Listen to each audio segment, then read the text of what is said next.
Hello, everyone. Welcome back. This is the Gifted ODAN, and you are tuning in to another reading by me.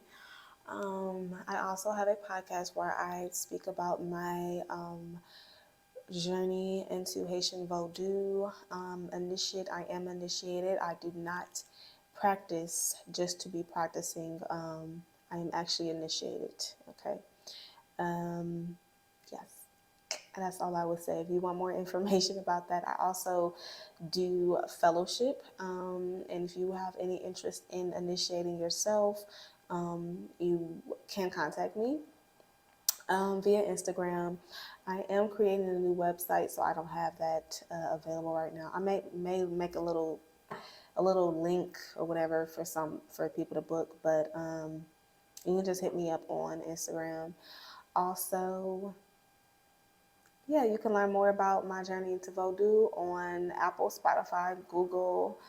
Um, the Gifted ODAN, the Hood Prophetess podcast. And so I am in a ATR, one ATR. And this is a lifelong journey. I am committed to Vodun and Haitian Vodu and to my ancestors in my Loa. I've had many spirit experiences, and I did used to be a full Christian. I was not just practicing being a fake Christian either. I was very serious about my Christian beliefs and faith. And so you can learn more about me and how I found my truth through my podcast. But this is from my perspective as someone who's in African spirituality, who practice with certain deities, the Loa, who's been to Haiti, who's seen things, who has experienced things such as possession and things of that nature. I also can speak in tongues, which is also called glossolalia. So I'm versed, and I'm still learning because you don't learn everything in one class or through a book and whatnot. You learn by being around and practicing and dealing with the spirits on your own and learning. And I have a Society Badanide in Haiti, in Petit Guave, Haiti. So that's where I do my shit. So so this is my perspective, and I'm going to ask my spirits, what does it mean when you die early? What does it mean? So let's just see.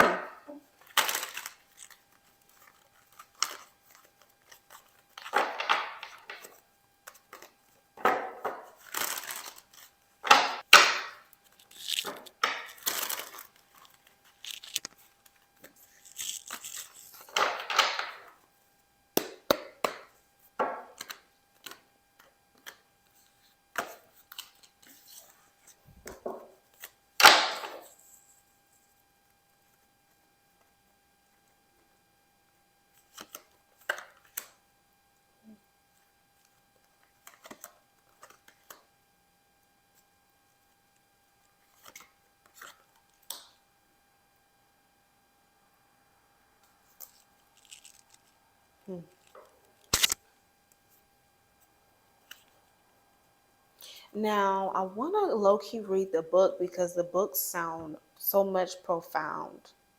Um,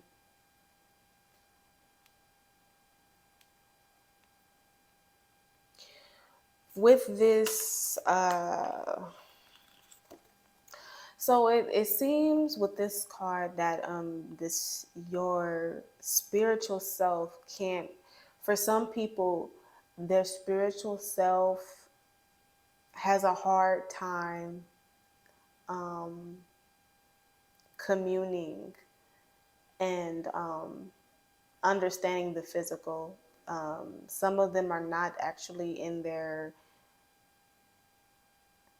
or the spirit will feel like it's not in its proper element, it's not able to just commune with the physical self correctly, with the flesh, its fleshly self. Um, it rather be back in spirit. It rather go back to the spirit world. It rather be its spiritual self.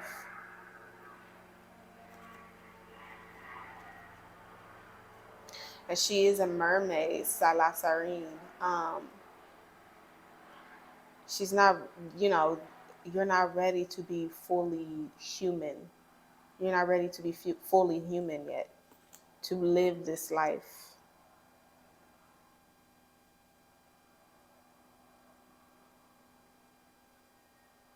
I kind of want to also read the book because the book is so profound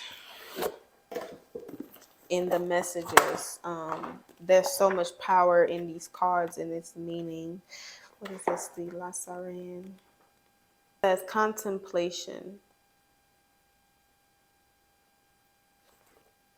We stand with one foot in the visible world and the other in the world of the invisible. As a connection or link between these worlds, Lacerin is the emotional component of this link. In her is found the emotional force to bridge this gap. So yeah, I didn't even look at this book first. So yeah, something there's some imbalance that the person who leaves the world prematurely, they're not really ready. And what I'm with this card, I'm getting like someone who took themselves out, someone who harmed themselves, that sort of thing. With this card, not someone who was harmed by somebody else or anything like that. This is somebody who done this to themselves. They were not prepared. With this other card, though, for this question, it's like they're giving me three different answers. So with this other card, this is the Devil card. It's letting me know that there's some type of karma when you have been hurt or someone has like murdered you or they abuse you till you die. You have some type of death where you starve. Yes, okay, starvation, the death of starvation. Someone held you captive, things of that nature. That is some form of karma from a past life that you just came to fix that karma. So you lived a karmic life. Is what I'm getting from this. You lived a karmic life. In order for you to be free from this, you just have to basically deal with that karma in that life. And that you going through it from whatever you did in your past that was possibly similar, that you did to someone else. You deal with it and then it's done. And so you're able to then reincarnate. Yeah. You're able to then reincarnate as the person that you start your evolution in, becoming who you are supposed to be as now an evolved soul. So it's like this is at a time where you were not evolved, where you built a lot of karmic relationships between people. Some of these people also were people in authority in one point of their lives, but now they will probably reincarnate after that karma has been dealt with as someone. You'll start from the low.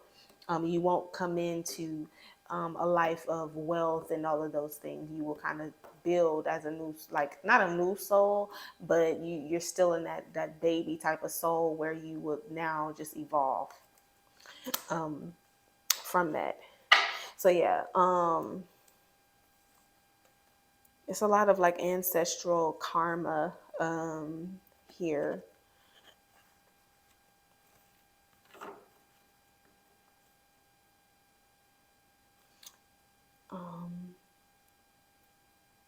And having your own will. Yeah, because you chose of your time to come back. But some people also feel imprisoned about coming back.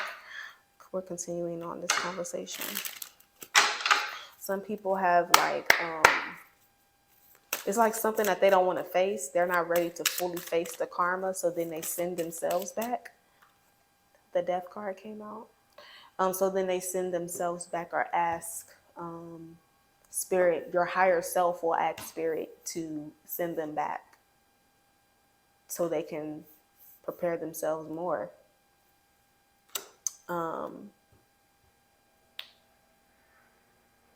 Sometimes, yeah. This is a grace. You being able to ask spirit, could you come back? Could they send you back to the other realm before reincarnating again? That's grace. Not everybody gets that same grace to come back. Okay.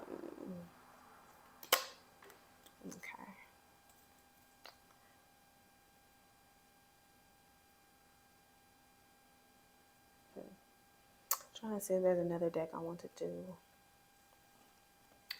Okay, so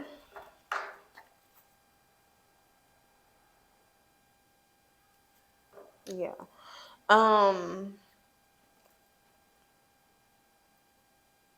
I mean, I'm trying to see if there's anything else they have to say, because I feel like that's pretty much all they have to say about it.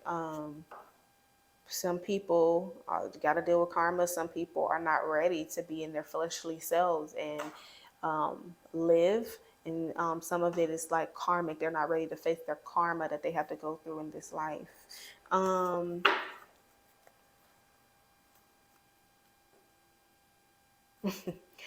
Let's see. I feel like that's it. I think I'm going to leave this here. I don't have any more questions. I'm trying to think before I go.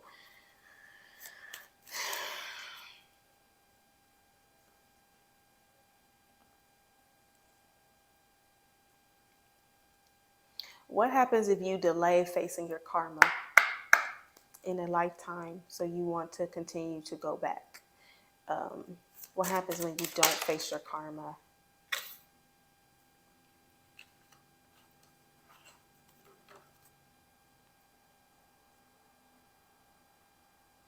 It's like when you're causing, it's just a delay. Like you're just causing delays, and you're making it like, it's like you're adding on like interest to it. Sorrow, foe, doctor. It's like you're adding on interest. It's like, well, you can fix it. We're waiting for you. We can, you have to go through it. We can do this. But it's like, when a doctor has to give you bad news, and it's like, yeah, but you have to do it. These are the facts. I can't lie to you. I can't sugarcoat anything. These are the facts. This is your karma. You did these things, and now you have to face them. And you can sit in the spiritual courts all day long, and they may make some type of agreement with you to, maybe we can wow, maybe we can spread this out over certain lifetimes, and you don't have to face everything in one lifetime. So then you live several lifetimes, kind of not repeating the same thing, but having similar scenarios happen to you. Woo! So you can get this one karmic issue cleared. Okay. Wow.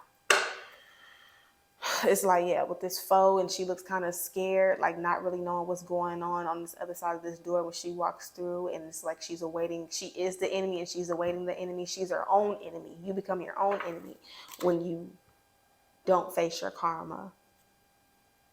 Okay. I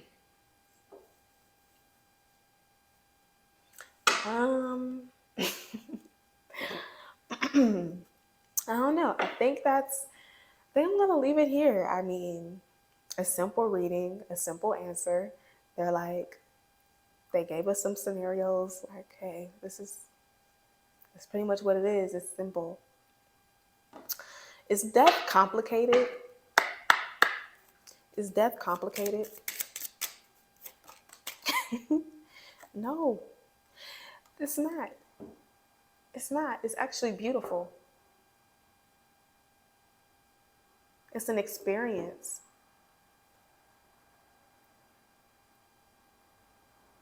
It's meant to evolve you and better yourself. No, they're saying people are looking at life wrong. There's nothing to be afraid of. With this, it says, friend, to live is to help you better yourself, and then you die, and then you evolve. You're supposed to help others as well. If you do what you're supposed to do, then you don't have to fear death.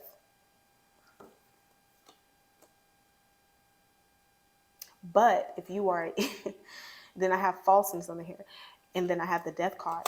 But if you are evil, vile, you are someone who's manipulative, you are someone who's toxic, who's narcissistic, who you're not really trying. Not everybody is evolved to start working on themselves, but everyone has their own will and they know right from wrong.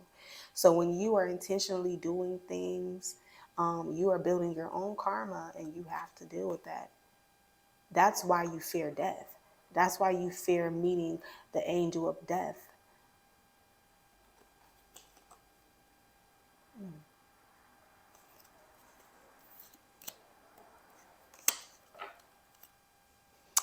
You're not supposed to die bitter. You're not supposed to die. Everything is a lesson, though. You come back and you have to figure out, a lot of people don't know that they lived a life where they were bitter, or caused some type of trauma to somebody. And then you just have these innate fears, these cautions that you don't really understand. So let me see.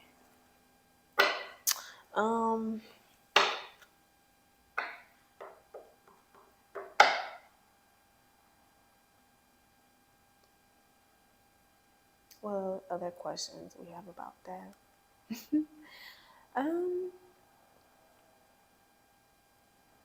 Well, let's ask the typical one. Is there a heaven? Let's ask. Let's just see. I got time. Is there a heaven?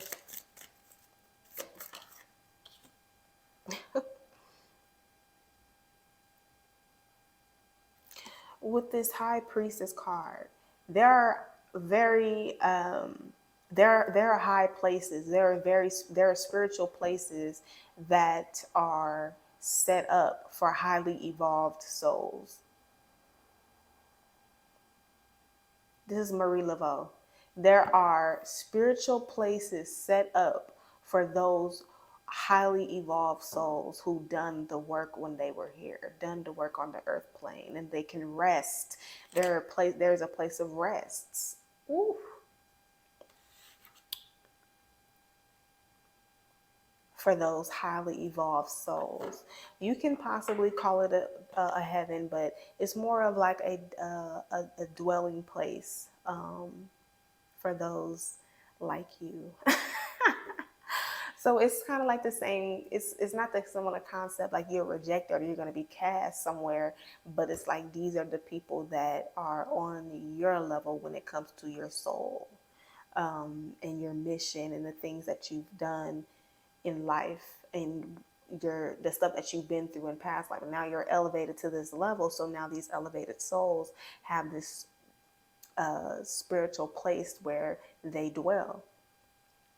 And you can call it a heaven. Heaven, and when you're looking up in the sky, you're looking at heaven.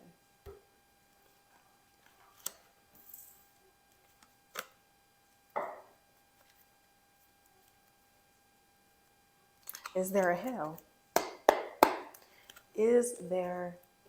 Does hell exist? Does hell exist? Does hell exist?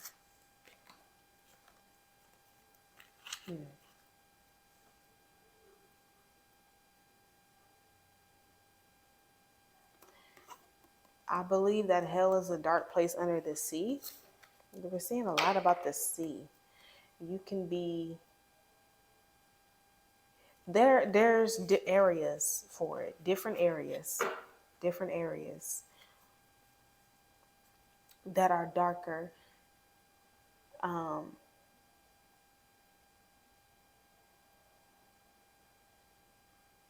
I feel like it's under the world. It's giving me like Pluto energy, like it's under the sea, like deep. It's not what people where people would think it would be or how they imagine it. It's like it's under the sea or something. Uh, there's different places though. They're saying like there's different points to these areas, these dark areas. There's even portals. There's portals, dimensions that are like hell, that are very dark. Um,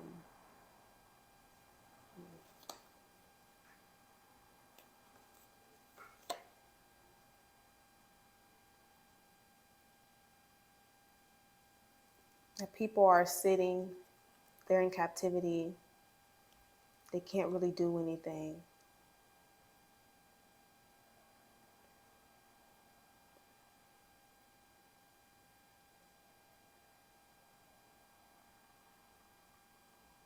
Mm, okay.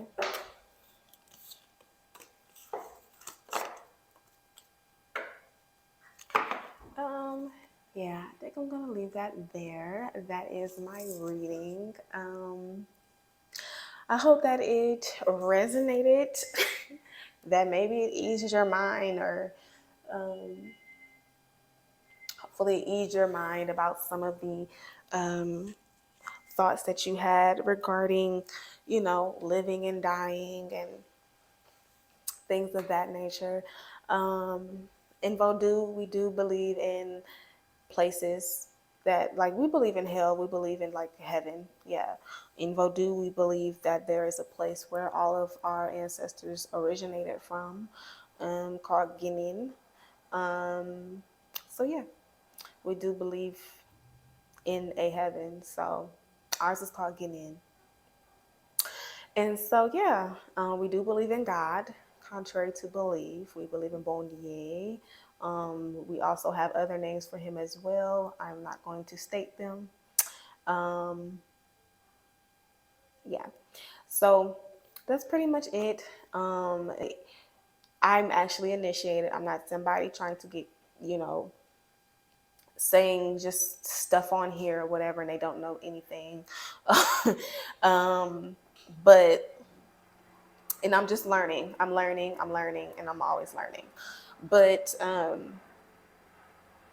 just like there is the Illuminati, and there is Freemasonry, and there's Eastern Stars, and there's different organizations, even like with fraternities and things of that nature.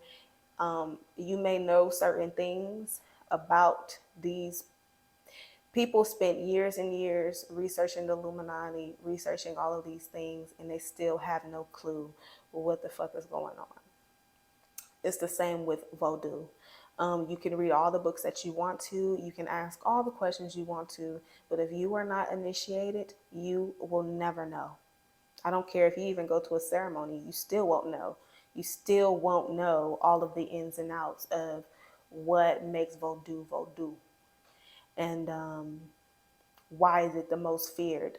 Um, it's not something to fear, but it's something to fear, you know.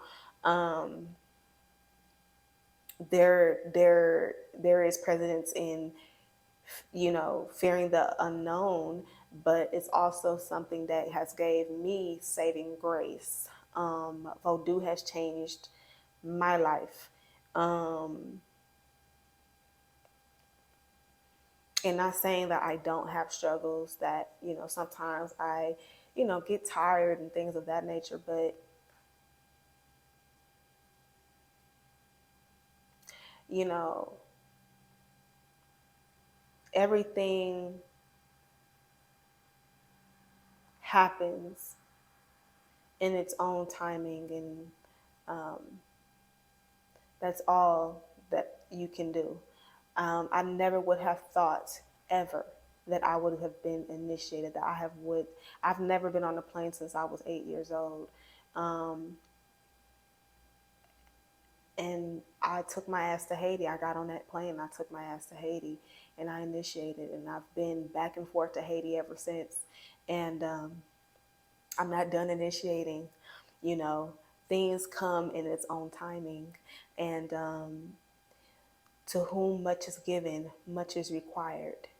And some people can get their things so quick, and that's all they'll get. And some people are actually have more connection than others, you know, that are higher rank, you know, so because they've been chosen. Um, so that's all I have to say, and that's just my reading on a little bit about death. All right, y'all. Thanks for tuning in. Bye.